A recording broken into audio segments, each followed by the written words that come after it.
Welcome to Fighting Words, spiritual sparring for rank-and-file believers. I'm Brother Logan, Director of Education for the Hospitallers of St. Martin and co-creator of Gruntworks. Each week, I march us through the Sunday lectionary readings, dragging biblical interpretation back to rank-and-file believers where it belongs. Sometimes, I also interview companions along the way who are engaged in their own wrestling match with the Word. Thanks for joining us. Let's get it on. Isaiah chapter 63, verses 7 through 9. I remembered the mercy of Yahweh, the excellence of Yahweh in all things in which they repay us. Yahweh is a good judge to the house of Israel. They deal with us according to mercy and according to an abundance of righteousness. And they said, "Isn't it the people? My children surely will not transgress." And they became our salvation. Out of all our affliction, no ambassador, no messenger, but they themselves saved Israel, because they loved us and spared us. They redeemed us and took us up, and lifted us up all the days of old. Psalm 148. Y'all praise Yahweh from the heavens. Praise them in the highest. Y'all praise them, all messengers. Praise them, y'all assemblies. Praise them, sun and moon. Praise them, all y'all stars and light. Praise them, y'all heavens of heavens, and the waters that's above the heavens. Let them praise the name of Yahweh, for they spoke and all was made. They commanded and all were created. They have established all forever and even forever and ever. They have commanded and nothing shall pass away. Praise Yahweh from the earth, y'all serpents and all deeps. Fire, hail, snow, ice, stormy wind, the things that perform their word. Mountains and all hills, fruitful trees and all cedars, wild beasts and all cattle, reptiles and winged birds, kings on the earth and all peoples, princes and all judges of the earth, men and women, old and young, let them praise the name of Yahweh, for only that name is exalted. The praise of them is above the heaven and earth. And they shall lift up the horn of the people, a song for all their saints, for the children of Israel, the people who draw near to them. Hebrews chapter 2, verses 10 through 18. It was fitting for him, for whom all things and through whom all are all things, in bringing many children to glory, to make the author of their salvation perfect through sufferings. For both he who sanctifies and those who are sanctified are singular, for which cause he is not ashamed to call them family, saying, I will declare your name to my family members. Among the assembly I will sing your praise. Again, I will put my trust in him. Again, behold, I and the children whom Yahweh has given me. Since then the children have shared in flesh and blood, he himself partook of the same, and that through death he might disempower those who had the power of death, that is, the slanderer, and might liberate anyone who through fear of death were lifelong slaves. For most certainly, he doesn't give help to messengers, but he gives help to the seed of Abraham. Therefore, he had to be made like his family members, that he might become a merciful and faithful high priest in things pertaining to God, to reconcile the faults of all the people. After all, he himself has experienced temptation, so he is able to help others who are tempted. The Gospel of Matthew, chapter 2, verses 13 through 23. Now when they had departed, behold, a messenger of the Lord appeared to Joseph in a dream, saying, Get up and take the child and his mother and flee to Egypt, and stay there until I tell you. For Herod will seek the young child to destroy him. Joseph arose and took the child and his mother by night and departed into Egypt, and was there until the death of Herod, that it might be fulfilled which was spoken by the Lord through the prophet Hosea, saying, Out of Egypt I called my offspring. Then Herod, when he saw that he was mocked by the Magi, was furious, and sent out and killed all the baby boys in Bethlehem and in all the surrounding countryside, from 2 years old and under, according to the exact time which he had learned from the wise men. Then that which was spoken by Jeremiah the prophet was fulfilled, saying, A voice was heard in Ramah, lamentation, weeping, and great mourning, Rachel weeping for Joseph and Benjamin. She wouldn't be comforted because they were no more. But when Herod was dead, behold, a messenger of the Lord appeared in a dream to Joseph in Egypt, saying, Get up and take the young child and his mother and go into the fields of Israel, for those who sought the baby's life are dead. He got up and took the child and his mother and came into the fields of Israel. But when he heard that Archelaus was reigning over Judea in the place of his father Herod, he was afraid to go there. Being warned in a dream, he withdrew into the region of Galilee and came and lived in a city called Nazareth, that it might be fulfilled which was spoken through the prophets, that he will be called Nazarish. Hello and welcome to Fightin' Words by Gruntworks. My name is Brother Logan and I am broadcasting from the Chapter House in Albany, Oregon. This morning's readings come to us from Isaiah 63, Psalm 148, Hebrews 2, and Matthew 2. If you've been a long-time listener, which you probably are if you're listening, you'll notice I'm making some changes. First Formation is becoming Fightin' Words, and Fightin' Words is a podcast within a broader exegetical project I'm doing that I call the Fightin' Word. And the Fightin' Word is the Bible, a paraphrase of the Bible that centers military experience and rank-and-file believers. And this is my first Sunday lectionary year, and so I thought it'd be a good time to update everything and just go for the things I've always been thinking of. And one of those is the more I read the Bible through First Formation over the last 6 or 7 years, the more I noticed things, recurring things that I wanted, that I thought there were easier or more direct or more simple ways of doing things biblically. Now, I say that with a deep respect for the Bible.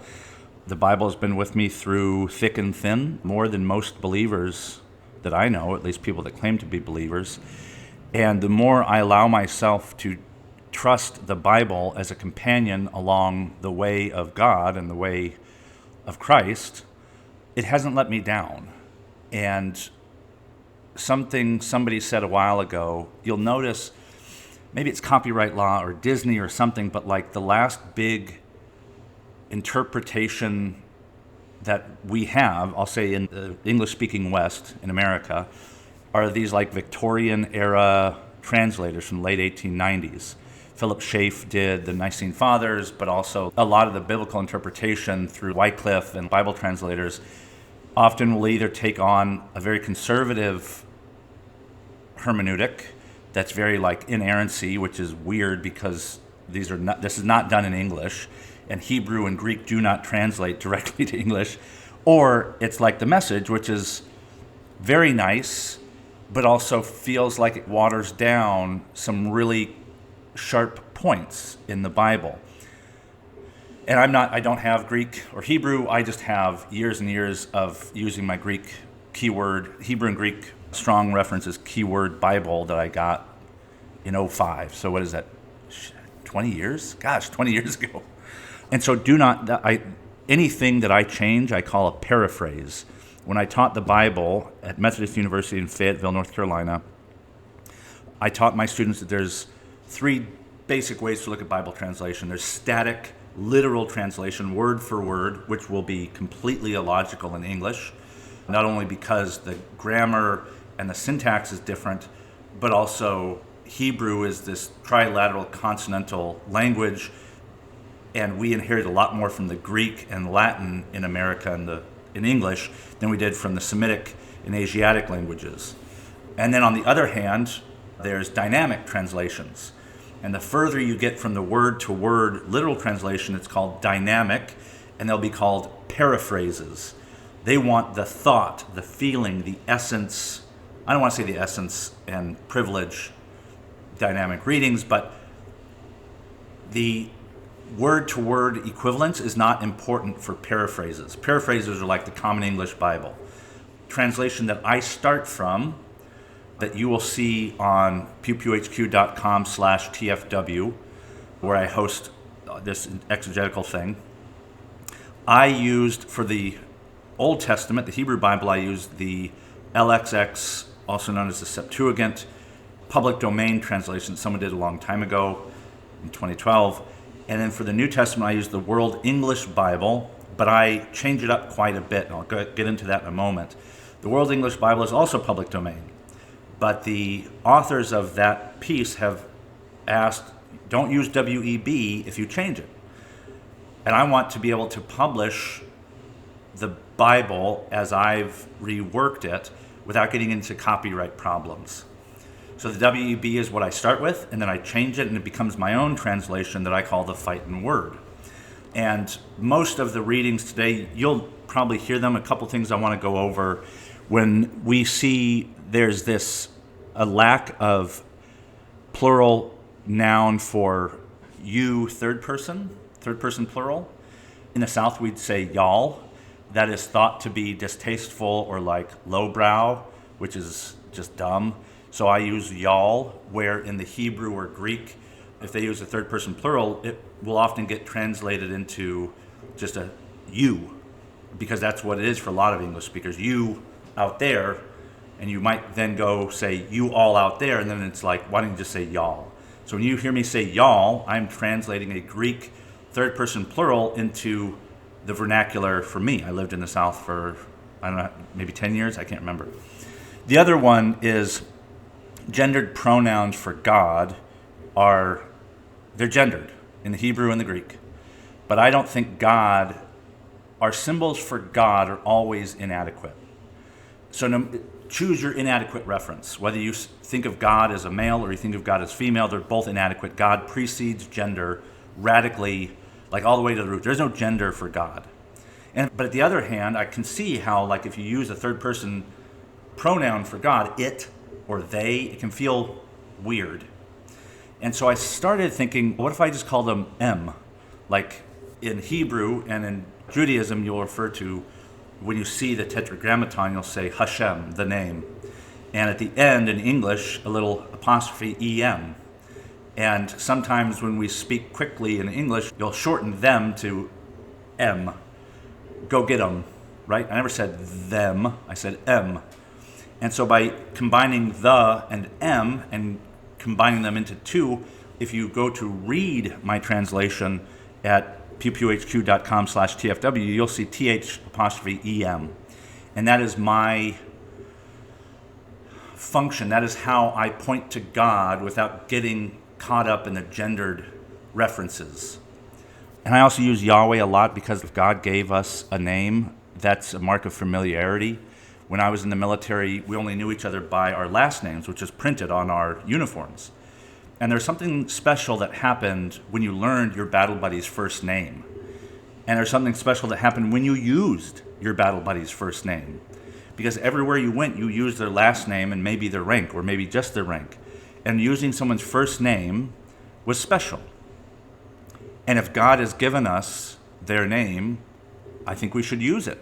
And it gets tiresome, like Yahweh, Yahweh, Yahweh comes a lot. And the Lord God is actually, if I'm being honest, a little bit easier to think of. But I want to maintain that special connection with the God of the universe that is important and sacred, and yet we, profane, corruptible creatures, created beings of God, have been invited to address God directly. And that's a scary thing. It's a lot of responsibility. But that's why I do it. So there's also, when we hear goy and goyim in the Hebrew, that is like saying the nations as apart from us, the nation of Israel, or the ethnos, the people of Israel. And so whenever I see goyim, I put it as all people. If I hear, which is typically referencing my people or the congregation of Israel, my being God's people, I make that capital T, the people, which is also a nod to the Constitution of the United States of America, which I think is a really important document, both divinely and humanly. But anyway, so goy is all people, all of those people out there, but we are also a nation. And then the people, the congregation, it will often say or Ada, but Ada I leave to congregation, and I'll typically translate the people as us, we the people. So in Matthew, I wanted to point out really, the only thing that really I reserved for today was this prophecy from Jeremiah. And I had to look it up because I always thought it was a real thing, that somebody destroyed their own children on the rock, dashing them on the rocks. That's not what's going on.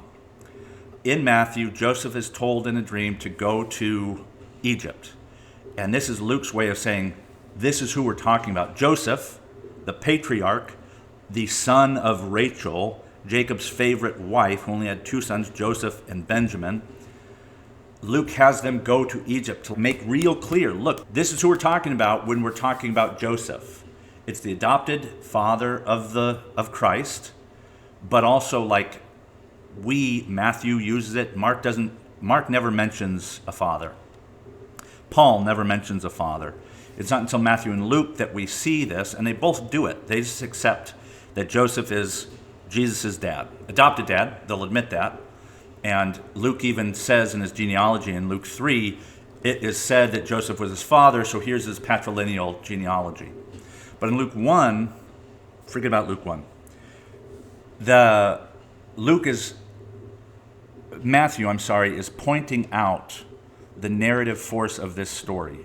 Joseph with scare quotes, Egypt with scare quotes. And then when Matthew references this prophecy in the book of Jeremiah, a voice was heard in Ramah, which is a city out in the villages, of Rachel, the matriarch, Jacob's favorite wife, who was barren much longer than her handmaiden, her sister wife, and her handmaiden, like she was the last to bear children. But she was Jacob's favorite. And her two children, it says, Rachel weeping for her children. And it means like all of Israel. It means all of Israel. But Rachel's children were Joseph, who bore Ephraim and Manasseh in Egypt by an Egyptian wife. Joseph and Benjamin are the two specific ones that Rachel bore herself, her children. And the tribes and the names of the patriarchs are often synonymous with the lands. Benjamin is where we see Jerusalem, and Joseph is Ephraim, and Manasseh had two huge allotments because it was a huge tribe. And that's basically almost all of the Judean province, and then also this area called Perea, which we can forget about. But Manasseh had the huge allotment. Ephraim had Shiloh. Let me double check, is that correct? I sometimes get my tribal allotments mixed up. Ephraim has Shiloh, which is where the tent of meeting was, and Benjamin has Jerusalem, where the Davidic city was. And so it's those two in particular, but it's also Manasseh and Ephraim. She is crying for all the land.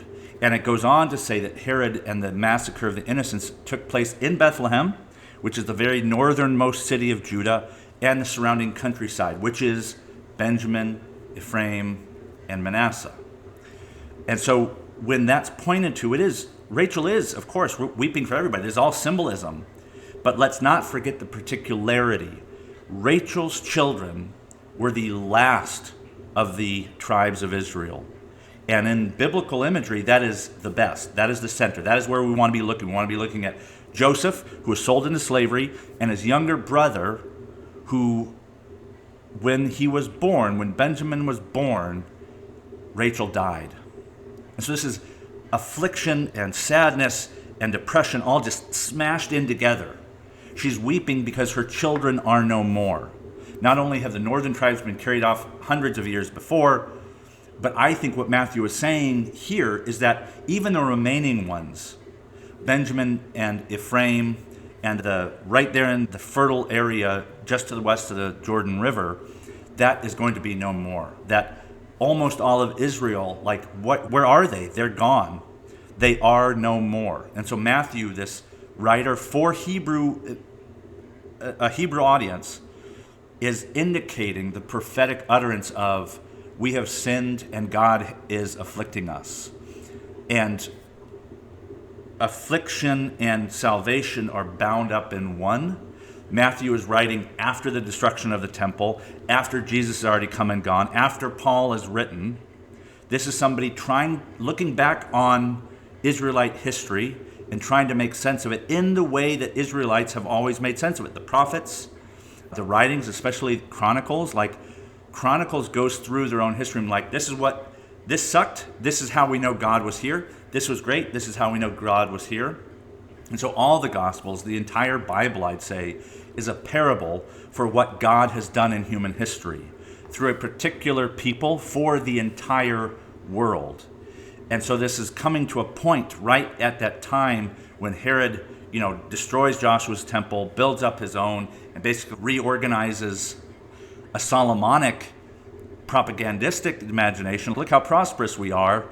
Oh, but it's built off of the backs of high taxes, alienating the poor, foreign collaboration with Rome or with other enemies of Israel, like a rural, somewhat educated bastard child is going to come in and assume the throne of David. And all the people who want to believe that they have Davidic or Zadokite dynastic legitimation are going to be exposed. And this is the people that are left, the remnant after the destruction of the temple, trying to make sense of what all happened, such that here we are now, worshiping in house churches and synagogues and arguing with whether or not this guy was a Christ, the Christ, and whether and to what extent Christ was also God, etc. This project I'm undertaking for the next 3 years, entire lectionary cycle, you can follow along. You can comment, you can reach out directly. I'm pretty good about getting back to people, but as with First Formation, I'm doing this for me because I'm curious, and I've been following God a long time, and the well of the Bible goes so deep that I don't think I'll ever want for satisfaction. Like, there's so much symbolism and meaning and storytelling, like good storytelling, and I'm sick and tired of people telling the stories in a way that just reinforces the same tired stereotypes and tropes. When I dig into it and I allow myself to ask questions based on my experience and training, I found so much more satisfaction. Maybe it's false satisfaction. Maybe I'm just patting my own back. Maybe I'm just gazing at my own navel. But I know I've been through a lot of shit, and that I have as much as I have, privilege-wise, but also mental and moral health-wise. I don't know what the hell I would do with the rest of my life because I've got everything I want. So I might as well entertain myself reading these stories and finding more meaning and connecting dots, and that's what the Fighting Word is about. I don't think that a lot of the people that I read in seminary, I don't think that they've found what they were looking for. And in some weird sense, I haven't either, but I seem less jaded and less dependent upon corrupt systems to feel the way I feel about God and about spirituality and about the cosmos. Bonhoeffer talked about religionless Christianity. I think that's impossible. It's more like the religions that we've constructed have ceased to be helpful. And I'm not creating a religion, at least not intentionally, but I do have a system. I have a structure in mind that makes more sense. And that's why I'm doing this for the next 3 years. And I'm going to try and organize it as well as I can and put it all in one place so that if you want to follow along, you can. And if you don't, that's fine.